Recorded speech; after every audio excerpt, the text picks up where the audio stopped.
Assalamualaikum warahmatullahi wabarakatuh dan salam sejahtera. Alhamdulillah, syukur kita kepada Allah SWT.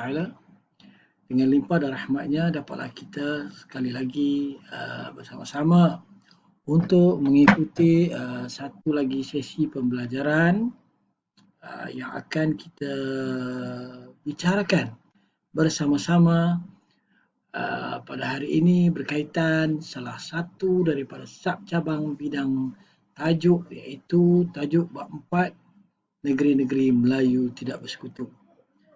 Fokus kita pada hari ini ialah berkaitan dengan item 4.2 iaitu perluasan kuasa British di Perlis, Kedah, Kelantan dan Terengganu.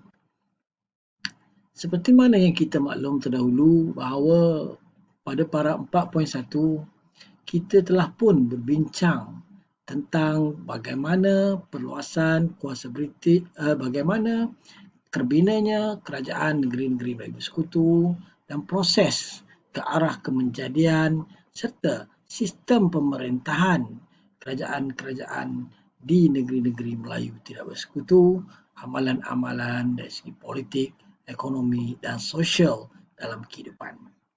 Dalam topik ini, kita akan fokus berkaitan dengan bagaimana British berjaya menguasai Perlis, Kedah, Kelantan dan Terengganu. Baik, kita pergi kepada fokus kita. Apakah faktor-faktor perluasan kuasa British? Untuk makluman semua, faktor perluasan kuasa British ini ada 5 item utama yang semua pelajar harus ingat, iaitu yang pertama, kerana Inggeris datang untuk menguasai negara tersebut kerana kedudukan negara tersebut yang strategik. Contohnya bagi di Melaka terlindung dengan angin monsun, di Singapura yang terletak di antara jalan perdagangan timur dan barat. Selain daripada itu juga, tujuan utama perluasan kuasa luar, termasuklah British, adalah menghalang kemasukan kuasa barat yang lain. Kerana bagi mereka, apabila kuasa luar yang lain seperti Amerika atau Perancis yang datang ke Tanah Melayu akan menguasai ekonomi Tanah Melayu dan seterusnya akan mengurangkan atau merancakkan perniagaan atau perdagangan sesebuah negara yang menguasai negara-negara lain. Seperti mana yang tuan-tuan perempuan, seperti mana yang para pelajar maklum bahawa kemakmuran dan kekayaan sumber hasil bumi. Contohnya, Siam telah menyatakan bahawa negara kita itu negara yang penuh sarwa bumi, negara yang penuh dengan emas dan menarik minat negara-negara luar, kuasa British untuk datang menguasai ekonomi negara kita. Selain itu juga, Inggeris berharap supaya akan menghubungkan talian perniagaan mereka antara Pulau Pinang dengan Burma, dengan India melalui syarikat Hindia Timur akan terjalin dan akan menyebabkan proses perniagaan syarikat lebih berkembang maju, berdaya saing pada masa hadapan. Dan lupakan juga antara faktor perluasan kuasa British di Tanah Melayu ini, di mana penguasaannya terhadap negeri-negeri Melayu tidak bersekutu. Sebelumnya telah pun menguasai negeri-negeri Melayu, negeri Selat, negeri-negeri Melayu bersekutu, dan sekarang dalam fokus berkaitan dengan negeri-negeri tidak bersekutu. Bagaimana mereka menyatakan bahawa mereka adalah bangsa yang bertamadun dan datang untuk membantu mentemadunkan rakyat di Tanah Melayu, di Nusantara. Ianya menjadi tanggungjawab atau beban bagi mereka supaya mereka dapat memberikan teknologi-teknologi baru serta tamadun-tamadun yang sesuai. Bila menyentuh tentang kedudukan strategik, kita juga dapati bahawa seperti mana Kedah, Perlis, Kelantan dan Terengganu ini memanglah dikatakan di bawah pengaruh Siam, di mana negeri-negeri Melayu tidak bersekutu tadi terpaksa menyerahkan bunga emas sebagai ufti, yakni Siam menaungi negara-negara tersebut. Ya. Jadinya di sini akan memberi kesan kepada penguasaan British sekiranya ingin menguasai negeri-negeri bersekutu. Oleh itu, Inggeris telah mengadakan dasar berbaik-baik dengan negara Siam supaya kedatangan mereka untuk berada di tempat-tempat yang strategik di negeri-negeri Melayu tidak bersekutu dapat diadakan. Kerana selagi negeri-negeri di bawah negara Siam, British tidak mampu untuk meluaskan kuasanya. Bagaimana untuk melaksanakan perniagaan? Oleh itu, mereka cuba untuk menguasai negara-negara tersebut. Selain itu juga, Perlis, Kedah dan Kelantan serta Terengganu ini adalah untuk dijadikan sebagai penampan.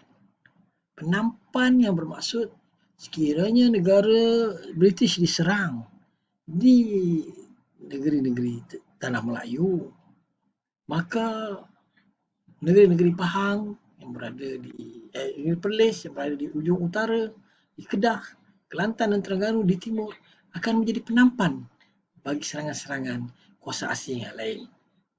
Oleh itu, mereka berpendapat bahawa kemarahan kuasa barat seperti di Amerika Syarikat yang berminat untuk mendapatkan pulang Langkawi perlu Amerika Syarikat Barat di Terengganu perlu disekat. Manakala Rusia yang ingin mendapatkan petempatan di Sungai Ujong, Salang juga perlu disekat juga. Begitu juga dengan Perancis yang berminat untuk menguasai segenting kera, yakni sempadan antara Thailand dan Kedah. Itu yang perlu yang difikirkan oleh British dalam penguasaan keinginan mereka untuk menguasai tanah Melayu. Selain daripada itu juga, kemakmuran dan kekayaan hasil bumi di negeri-negeri tidak bersekutu itu seperti sebagai sumber bekalan makanan, iaitu di Kedah dan Perlis, yang mempunyai beras, pertukangan dan pembinaan kapal, menjadi pembekal bagi para pedagang Singapura, turut menarik minat British untuk menguasai negeri Kedah, Perlis, Terengganu dan juga Kelantan. Baik, kita terus juga kepada bagaimana perhubungan antara Burma dengan Pulau Pinang, di mana kita dapati bahawa Burma juga merupakan sebuah kuasa jajahan, tanah jajahan, dan ianya penting untuk menghasilkan satu talian atau satu jalan perhubungan di mana Burma yang dikuasainya dengan Pulau Pinang serta Singapura itu dapat dibina satu jalan raya, kereta api dan telegraf, dan seterusnya terus perhubungan dengan India. Di mana India seperti mana yang untuk pengetahuan para pelajar merupakan jajahan utama Inggeris bagi negeri-negeri ataupun negara-negara yang telah dikuasai, sehingga sebuah syarikat dinamakan sebagai Syarikat Hindia Timur. India, Syarikat Hindia itu bermaksud India, dan ianya sangat penting dalam perdagangan British. Baik, dan yang terakhir iaitu beban orang putih inilah yang menyebabkan keinginan British untuk menguasai negeri-negeri Melayu tidak bersekutu tersebut. Kerana bagi pada pandangan British, Siam melakukan kekejaman dengan negeri Kedah, Perlis, Kelantan, Terengganu terpaksa membayar ufti bunga emas yang melibatkan kos yang tinggi bagi membebaskan Kedah, Perlis, Kelantan dan Terengganu ini, maka selayaknya ini adalah bertanggungjawab bagi Inggeris. Ini Inggeris berpendapat bahawa ini adalah tanggungjawab mereka bagi menyelesaikan persoalan tersebut. Baik, apakah strategi perluasan kuasa British? Apa yang ingin dilakukan? Ianya hanyalah melibatkan satu rangkaian di mana mereka sedar bahawa Siam merupakan menguasai negeri-negeri yang saya sebutkan tadi, iaitu Perlis, Kedah, Kelantan dan Terengganu. Jadi mereka berhasrat untuk menggunakan strategi perjanjian supaya tidak menimbulkan masalah pada kemudian hari dengan menggunakan kedudukannya di Pulau Pinang untuk memantau perkembangan yang berlaku di negeri-negeri tersebut. Strategi lain yang dibuat ialah mereka telah melaksanakan satu siri perjanjian yang dikenali sebagai Perjanjian British Siam. Bagaimana proses itu tersebut terbina? Iaitu perjanjian sulit diadakan terlebih dahulu pada tahun 1897,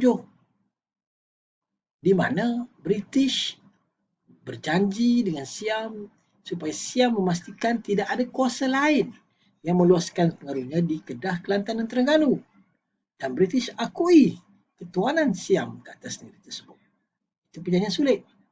Dan seterusnya, mereka mengadakan perjanjian sepadan pada 1899. 2 tahun selepas itu, di mana sempadan negeri Perak, Kelantan, Terengganu, Pahang dan Kedah telah diwujudkan supaya sempadan ini tidak menjadi sebagai batu penghalang kepada pergerakan kuasa British di negeri-negeri Melayu. Dan siri perjanjian yang ketiga ialah Perjanjian 1902, di mana Siam akan mengawal hubungan luar negeri Kelantan dan Terengganu, dan negeri ini tidak boleh menyerahkan konsensi mereka, yakni tanah-tanah mereka, untuk diduduki oleh kuasa asing tanpa izin Siam. Jadi pengisytiharan ini merupakan langkah awal bagaimana penguasaan British terhadap negeri Melayu tidak bersekutu dengan cara mengadakan siri perjanjian dengan Siam.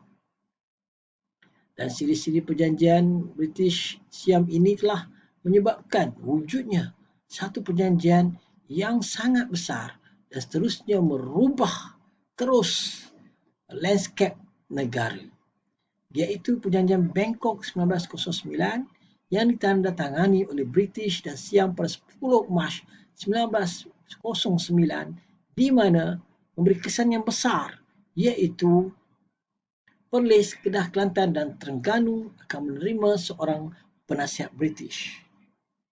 Manakala hasilnya ini menyebabkan seluruh negeri-negeri Melayu tidak bersekutu akan jatuh kepada British dan menyebabkan Siam tidak lagi menguasai negeri-negeri Melayu tidak bersekutu. Kita tengok sedikit tentang rentetan peristiwa perjanjian Bangkok ini yang diwujudkan melalui prosesnya, iaitu pada April 1907. Perjanjian Perancis Siam tadi menyebabkan mereka mempercepatkan usaha perundingan yang lain dengan Strobel menemui Putera Damrong Menteri Dalam Negeri Kerajaan Siam bagi menyampaikan hasrat British.